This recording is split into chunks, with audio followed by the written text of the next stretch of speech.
You know, I'd completely forgotten the plot to this one.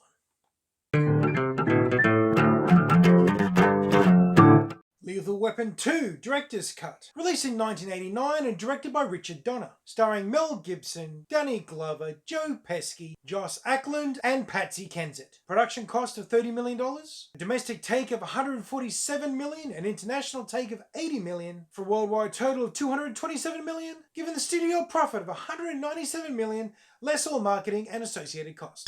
Characters. Well, the main characters are pretty much exactly the same as the last time we saw them. There's a little bit of character development. You get some kind of cool stuff from Riggs as he opens up about the death of his wife? I think it's his wife. Murtaugh is just older, a little bit more grumpier, and generally in charge of things. It's kind of cool to see this slight increase on their characters. But really, this movie is all about Joe Pesci. Joe Pesci as Leo Getz. That's what this film's pretty much about. I mean, as far as characters go, I mean, the bad guys are very cool, and the temporary love interest is also, a fairly interesting character. But Leo Getz is a character. He's almost a comic book character. He's a caricature. And he's great. I really enjoyed Leo in this. He is fun. He's entertaining. He's annoying. He's meant to be annoying, but he's annoying in that kind of way that you don't really find him that annoying, but the main characters find him annoying.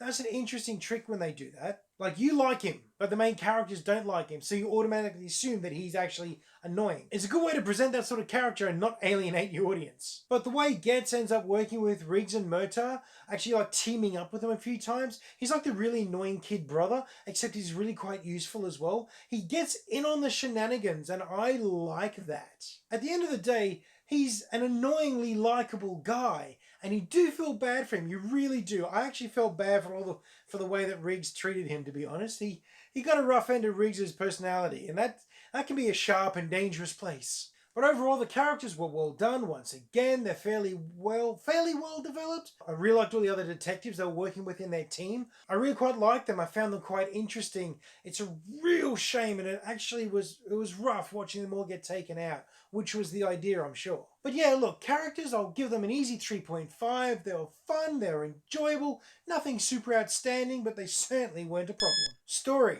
Okay, so the story. The story is weird.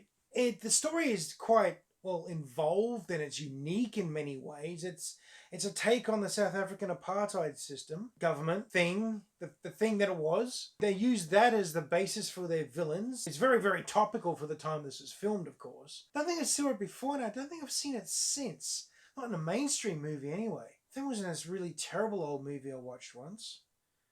I don't remember what that was. Anyway, back to this story. Look, it's a unique and interesting take. A bit more of a cop thriller than it is a straight up action movie. I mean, there's plenty of action, no doubts there. A bit more suspense, a little slower, a little more build up on the other side. You get to see what the bad guys are up to a lot more in this one. I don't know, it just took a while to get going, and it just felt, I don't know, bland, kind of. It really didn't engage. I don't know. Maybe it did. Maybe I just. Well, the point I made at the very start, I could not remember this plot for the life of me. I can generally remember any movie I've ever watched, but Lethal Weapon 2, no idea. I knew there were South Africans in it. You never really find out what they were up to. I mean, there's gold involved and lots of laundering involved, and I'm pretty sure Leo Getz was the crooked drug money accountant. So there's drugs and there was money and there's other stuff in there, but you never got a real firm lock on what they were doing. And surprisingly, this time, the director's cut didn't actually shed any extra light. It just gave you more padding for each scenario, really. As for score, I'll probably give it a 3. It wasn't a bad story, it was just forgettable. That doesn't make it good. That doesn't make it good, does it? No. Okay, story gets a 2.75. Because it's not bad, it's just forgettable. Look and feel. It's an action cop movie in the late 80s. So it's exactly what you think it is. It's exactly like the previous movie, and there's nothing really to talk about. Cars, guns, gear, sets, locations. It's all very late 80s in Los Angeles. There's nothing really to talk about. Okay, so key standout moments then. The helicopter attack.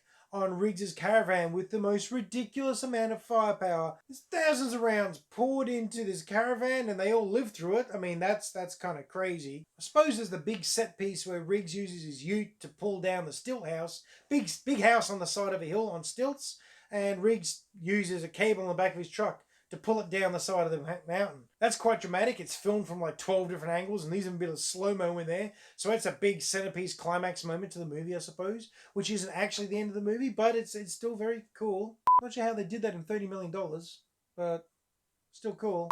I think I'll be cutting this bit short, to be honest. I don't have much to talk about for look and feel.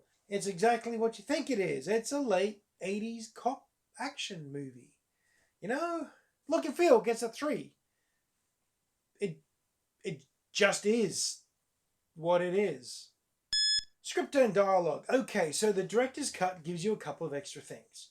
Gives you some extended dialogue, some extended scenes, a lot more information being thrown around. A bit more back and forth between different characters, a lot of them sub-characters, supporting characters. They get a lot more lines. The delivery and the acting of pretty much everybody's good. Joe Pesci's performance as Getz is just... he's a standout character in this movie, actually. He really, really does a really good job. I really do like Leo Getz. The characters explain themselves and what's happening. The characters interact well. Look, there's no trouble there. However, you may recall me saying in previous reviews about movies of this particular time period, particularly director's cut, they are heavy on the language in this one. I do not remember it being this rough. I mean, it's just F-bomb after F-bomb constantly. It's surprising. You know, again, most of the movies you watch these days, not a lot of heavy language in them, really. A majority of mainstream films go for more creative routes. They go for more creative approaches to a lot of their characters.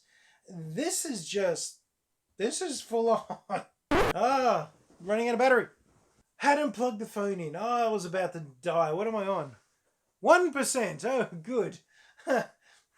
But yeah, look, script and dialogue. Overall, nothing spectacular. This film just didn't have a lot going on other than the sheer degree of swearing. All the banter, the back and forwards, the fun of Riggs and Murtaugh really wasn't there. They seem to forget about that in this movie. I'll be putting script and dialogue at like 2.5. It'll probably be a 2.25 or lower, except Leo Getz was fantastic and has raised everything. Fun factor. Well, I'll be honest. Yeah, I didn't really have a good time. It was kind of dull, to be honest. Can't really think of a reason to revisit this movie again, to be honest. It's there. It's part of the journey that is this series, but nah. If I didn't know that number 3 gets better than this, I'd stop here in the series. It just felt like another 80s cop show. That's all you got. It really didn't inspire me very much. So, fun factor. I'm going to give it a 2. I just didn't care. I ended up doing something else while I was watching it, to be honest. I ended up building some miniatures while I was watching this film, just so I had something else to do. Final score. Well, we add them all together. We get ourselves a 13.75. That feels about right.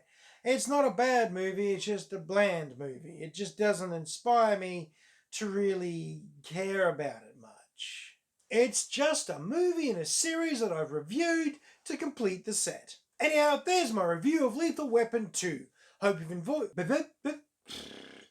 enjoyed it. As usual, please like, share and subscribe. Drop a comment down below or on the Facebook page. And as always, I hope you're having a great week and that you get some time to watch a movie.